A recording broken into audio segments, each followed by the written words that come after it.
And at JPMorgan, the practice of going offline to communicate was firm-wide, just like spoofing. And even managers and senior personnel responsible for compliance use their personal devices to communicate sensitive business matters. So you can see this isn't a one-off. This isn't a rogue trader.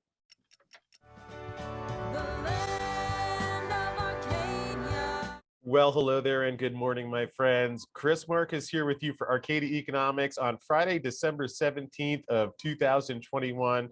Certainly an exciting time in history as, I guess I've thought about this for decades, but it seems as if we're actually finally very close to seeing the dollar overtly collapse. If you told me it happened an hour from now and we see chaos in a Lehman-like fashion in the markets, I'd believe that. I mean, we have Evergrande defaulting. We have regulators, government officials lying about the default status, which actually they had defaulted about a month ago, according to Dr. Marco Meltzer. But nonetheless, part of the reason things happen like that is because we're living in an environment where repeat convicted felon JPMorgan agrees to pay a $125 million fine, to be precise, for letting employees use WhatsApp to evade the regulator's reach. Now, before we continue any further, because I believe it's important to set the context, let's remember this is the same JPMorgan Chase that not only got caught spoofing over 8 years, hundreds of thousands of times in the precious metals and treasury markets. So when you so your bond portfolio is reacting rather counterintuitively. Now you know why, because JPMorgan was stealing those little mafia bastards that they are. And of course, they were Bernie Madoff's sole banker.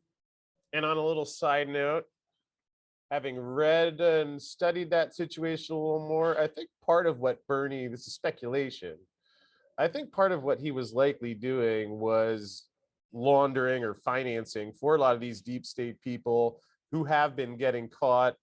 And interesting, I did see a picture, I don't know if it's confirmed, maybe someone can confirm whether Jamie Dimon's name did pop up during the Maxwell trial. It is fact that I saw that, and I've been asking for confirmation. So I don't know if Jamie Dimon was involved in things like that.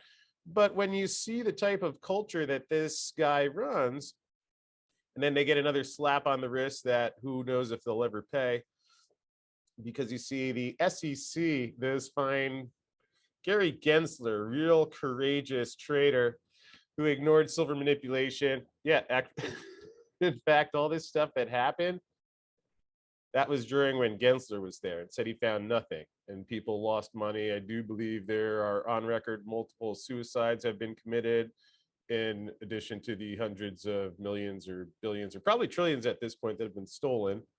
So Gary was busy though. On Friday, he announced that JPMorgan Securities admitted to bookkeeping failures. Like they didn't balance their checkbook right. And they're going to just toss over 125 million, which is less than they made just on February 2nd alone when they sent out that silver downgrade after they're getting their doors blown off in the silver market. And then they crushed it, which we'll get to, because this is all now documented legal court stuff, not just mouthing off on YouTube anymore. So, when I go to trial, or I don't know if I'll go to trial, I'm having fun just humiliating them publicly and letting investors know the truth, so that really what matters is that they'll be exposed financially. We'll come back to that in another video. Because here the SEC said that JPMorgan acknowledged that at least January of 2018, at least. Now, as we found out in Daniel Shack's suit, where he got a settlement from those JPMorgan cowards because they wouldn't even show their face in court to go through the discovery process. And part of it was that they lied the first time, and then when information came out showing that they lied, he got the court to reverse the decision. Or no, not the court to reverse the decision. These cowards wouldn't even show their face in court, so they settled. And now how that's relevant here, because we see from at least January 2018. So that means it could have been longer, to November 2020. And as we found out during Silver Squeeze weekend, and is well documented, all the evidence is right here on this page, which we'll get to. They lied again in February of 2021. They lie regularly. That's what liars do. WhatsApp messages and emails that were uncovered made that clear. And at JPMorgan, the practice of going offline to communicate was firm-wide, just like spoofing. And even managers and senior personnel responsible for compliance use their personal devices to communicate sensitive business matters. So you can see this isn't a one-off. This isn't a rogue trader. This is a cult of shit. Be down more than 37 or 0.37%, but it will be soon. JP Morgan is paying a $125 million fine. I wonder if there's any chance of what's on the records could have allowed them to make more than that. Widespread record-keeping failure, blah, blah, blah. Financial law requires it, and I can attest to that because when I was trading for Susquehanna International Group, see, I'm not just making this stuff up. I did have to stand around these deranged assholes for 7 years. So I was in it. Saw it firsthand to some degree. Not this level of corruption. Because fortunately, the guy that was the compliance officer at our shop, I mean, I don't believe in like stealing and ripping people off for a living to begin with. But aside from that, he mentioned multiple times how 2 out of every 3 things that I would type were read by either internal or external compliance. So, I mean, had it for some reason occurred to my mind to try and rip people off and steal directly from my customers for a living, which I don't do. I wouldn't advocate anybody else do themselves. At least it would have been smart enough not to do it on the chat. And we saw Deutsche Bank didn't get that memo. JP Morgan, again, they're a little bit smarter than Goldman and Deutsche Bank, as you see, because at least they try and evade the regulators, but not too effectively, because as you see here, they got caught once again. Traders at JP Morgan, Morgan Stanley, Deutsche Bank, and other firms have been dismissed or placed on leave. Now, oh, here we're getting to the cartel. So people thought I was just a conspiracy. Everyone who said there was a banking cartel or anything like that, it's just conspiracy theory. Now even CNBC's reporting it. Let's put that back up, cartel, so you can see it. Because at JP Morgan, the practice of going offline to communicate was firm-wide, we discussed. That was the same phrase used when they talked about the guys who got caught spoofing. Investigation at JP Morgan is ongoing. The SEC has launched similar probes. And here's an interesting thing. These guys, the senior executives at JP Morgan, like Michael Novak, a few of those other guys, I forget their names, are the ones that are facing RICO charges. Now, that's gotten delayed several times, and you're not going to believe this. I actually heard this from someone at CNBC that I contacted, pointed it out. Their trial got delayed again because there's 4 defendants, and they could only find a courtroom in this COVID era that can handle 3 people. So that judge basically is going to allow JP Morgan to continue stealing. Now, these guys, this was even before Silver Squeeze. So while this judge, and we'll look up his name, and my volunteer team will contact his office, I can promise you to make sure that, you know, he understands the losses that people are suffering as it continues to go on, that was hundreds of millions, much more than this $125 million fine during Silver Squeeze weekend. But he might not know. Maybe he does not watch the channel. Maybe the people who swore Ross Benjamin last week are not regular viewers. You never know. But fortunately, here's a quote from Gary Gensler.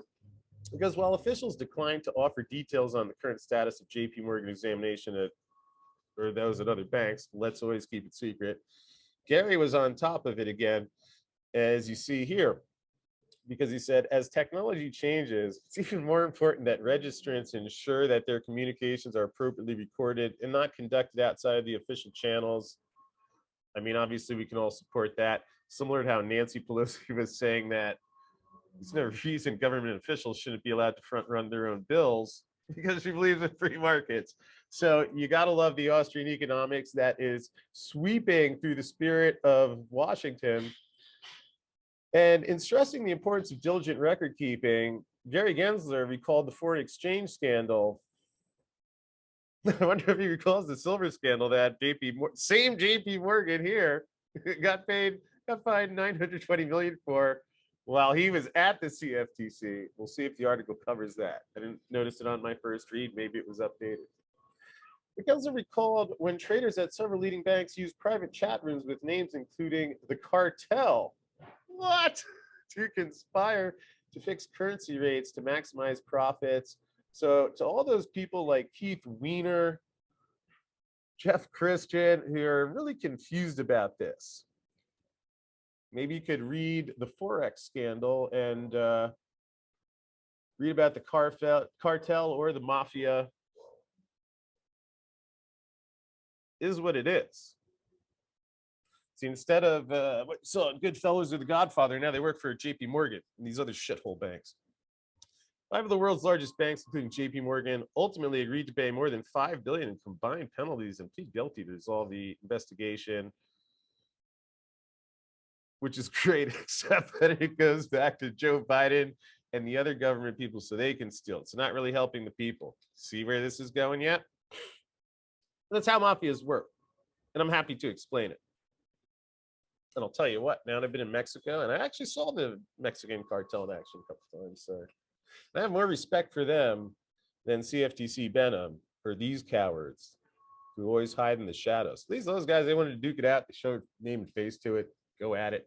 And if you don't want to be there, you can feel it before it happens, so you can get out of the way.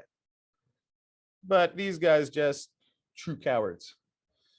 And we'll see if Jamie Dimon's name really did appear on a list that Hitler would have been embarrassed to see. And I fully understand the magnitude of, understand what I'm saying here. If you're seeing this, I've reviewed it, watched it, and I'm okay with it. Not holding back today. It's Friday. So books and records help the SEC conduct its important examinations. In fact, I'm going to contact Gary's, make a note, Gary's office, get that one, and whoever else I mentioned earlier in this video. We'll contact their office as well, make sure they're clear. This announcement caps a banner week for Gary, who deserves to be in jail. I think is on his way there in due time. We'll see. And who on Wednesday issued a raft of proposals aimed at securing money market funds. Oh, that was an interesting one. Check this out. He was talking about how to avoid bank runs, which why would that be a concern in this stable economy? Stewarded by JPMorgan and Janet Yellen, the felon, which is going to be a silver figurine. It's coming next. I might have that and the dirty Rusty B made at the same time because they're both special. Anyway, you can see the rest of this complete Stasi-like propaganda. You can read about the Forex scandal, so you can see I'm not making it up. You can see Gary Gensler's traitorous statements. It's all on the record. You can read those. But let's skip to Elizabeth Warren, because you must be thinking there's got to be someone around there that either cares to put a stop to this corruption. I mean, they campaign on it all the time. Or even if they don't care about putting a stop to it, which we know they don't, maybe at least you could get one that wants to get some press headlines. Democrats don't like Republicans. These guys are turning on each other all the time. So you catch the right guy at the right time. And I'm going to throw enough darts at the board until I get one. And I'm gonna call Liz. It's so blessed to have a team of volunteers too. How exciting. So let's hear Liz, who has been a critic of Jamie Dimon. Might be Time Man of the Year. It's talked about running for president. Well, let's hear what Liz had to say. Maybe she can help. Draft fees and who has to pay them, but it's partly about how you think about bank regulation. When you give banks help and say to them, as your regulator, I'm urging you to help your customers in a time of a pandemic, and the banks don't do that, that tells me that the only way you're going to get these banks to act is by having aggressive, detailed regulation. And we can see that so far it hasn't worked, because I'm sure that $125 million fine will stop them from doing things like this. Now, here we go over to the evidence page, which has been updated. Now you can hear the iShares phone call. Here, these liars try and explain how SLV fell 10% on the same day their trust set a record. There's some questions for Ross that he won't answer. But I mean, you can actually even see the files. You can see the evidence. You can go through and see on February 12th, just 11 days after Ross Benham, the acting chairman of the CFTC, allegedly started an investigation into silver manipulation, I had all this written up. It's JPMorgan. Here's what JPMorgan did. And somewhere in this file is when they put out the press release, which constituted half of the pump and dump. All the details are here. I'll let you go through this at your own time. You can see the charts where the volume spikes, all laid out, clear as day. Legal spoofing is only possible because of this. Oh, here you go. Miners decline as JPMorgan downgrades the sector in the face of them getting blown out. Well, let's just say maybe I know a few things that I haven't shared in the show about that too, but we will continue on. So that's why when Liz says these things. This is one example of how the big banks treat their customers. That's why when I hear Liz say some of these things, and especially knowing her track record with Jamie, she even includes an exchange where the Massachusetts Senator grilled Diamond about running afoul of the law, only to have the banker shoot back, so hit me with a fine. We can afford it, which we see is exactly what happened today. But let's hear what else Liz had to say, because she doesn't sound happy. There's no way for me to know within the bank's own records, but understand this is one example of how the big banks treat their customers. It's one that we can happen to see in the context of their own regulator urging them to do better. And so I see this as, what do we know about what the banks are doing? What do we understand about the bank's relationship with their customers? And at least when we look at this one, the answer is the banks are willing to say, whoa, give me all the benefits. I want all that extra help during the pandemic. But what did they use it for? Did they use it to help their customers? No, they just used it in order to plump up their profits. What? And look, these banks, ultimately, they have a monopoly in the United States. They are backed up by the U.S. taxpayer. By golly, they are supposed to be there to serve American families. And that's what oversight is about. If they're doing it, then I'll be the first to give them a gold star. But if they're not, I'm going to be the first to call them out.